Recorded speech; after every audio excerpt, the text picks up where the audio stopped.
Okay, Jar, there's many different ways to hit a golf ball, mate. And we're going to throw some images up on the screen of some of the best players in the game looking very different through the golf ball.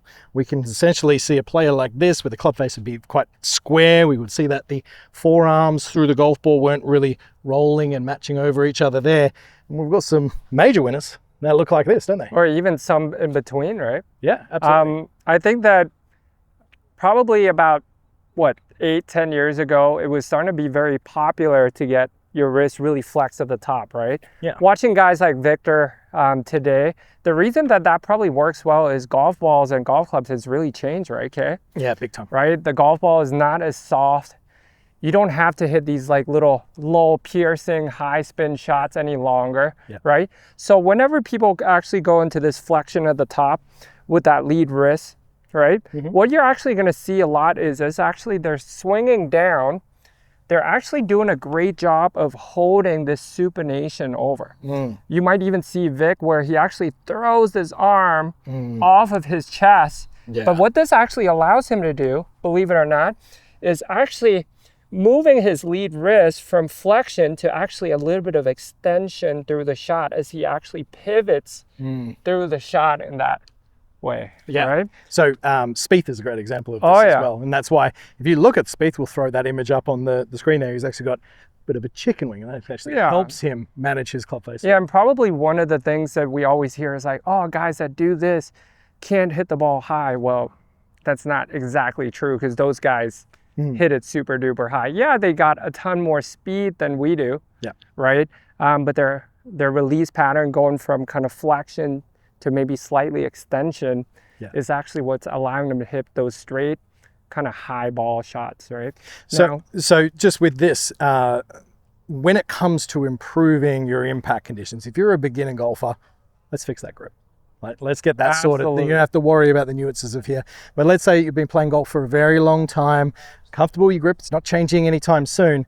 Understanding which release pattern that you should have is going to be very beneficial. A quick heads up, if you want a free swing review, well, I'm currently giving away personalized feedback to every single golfer inside my online community. Players of all levels from around the globe upload their swings and I send them back custom video breakdowns showing them exactly what they need to work on next. Click the link in the description for 7 days of complete access, not only to the swing review, but also to every single one of my premium instructional videos. Go ahead and check it out, and I can't wait to help you improve your game. Oh yeah, and now there's guys, the old school guys who are more neutral at the top. Like we know that Webb Simpson, who's probably the most cupped, actually led the tour on greens hit that year, right? So I think that a lot of us want to be like, oh well, you know, if we rotate the face over slowly, we're gonna, you know, kind of feel like, oh, these guys are gonna hit it better. But we found out that people are just kind of do it differently. And as long as they can kind of repeat what they're doing and the feels maybe match up with what they always grew up doing, it helps them actually perform the best, right? Yeah, for sure. So let's actually talk about guys like you who are very neutral, right?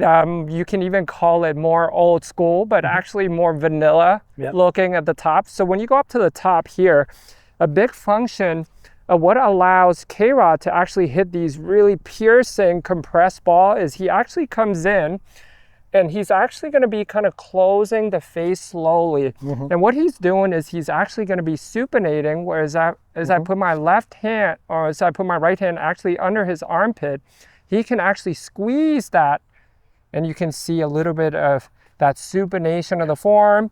This allows that wrist actually gets into kind of flexion through the shot, right? Helps him deal off the club and helps him hit those really, really compressed golf ball, right? And there's a ton of benefits to this. Guys that are like you are gonna be really good at wedge plays, right? Short irons, you're gonna be able to kind of flight them really well when they do that. Maybe guys that are like Victor who are, you know, has really improved his wedge play. Whenever you kind of hold that supination off, release into extension, you might get kind of some more height variability.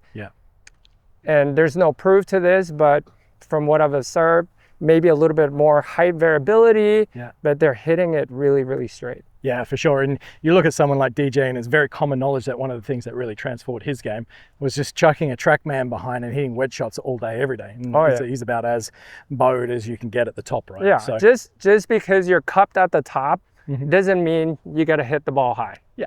Right? And just because you're bow at the top doesn't necessarily mean that you're going to hit the ball low or draw it. Or there's so many different matchups for so many different patterns out there, Jar.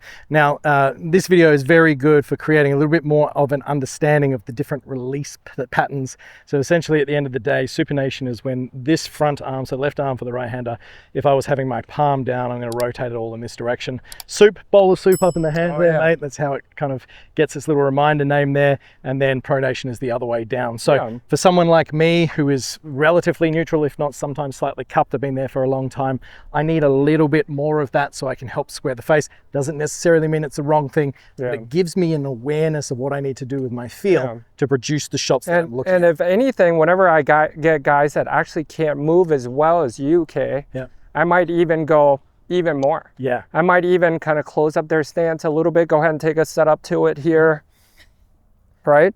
Close up their stance a little bit where I'm like, okay, lower that trail foot down just a little bit, because they're not going to be able to rotate through the shot that much. Yeah. I might leave that club a little bit more neutral where that toe feels a little bit more up. And actually through the shot, have this feel where they can just kind of turn this down through the shot, and they're still going to be able to hit those push draws that is going to make them happy. And, you know, not everybody is going to be able to get into this left bend, rotate, and kind of get into those very athletic positions. Yeah. So matching your release style with your golf swing is an incredibly effective way to still play great golf, no matter your individual pattern. We all don't need to be the same and be robots, but certainly something that's going to help you bring awareness.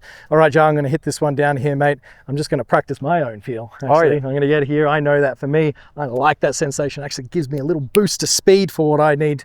Let's see if I can repeat some of that compression. Ooh. Beautiful, mate. Great advice. Cheers. Thanks for watching this video. YouTube thinks that you would benefit from watching this one next.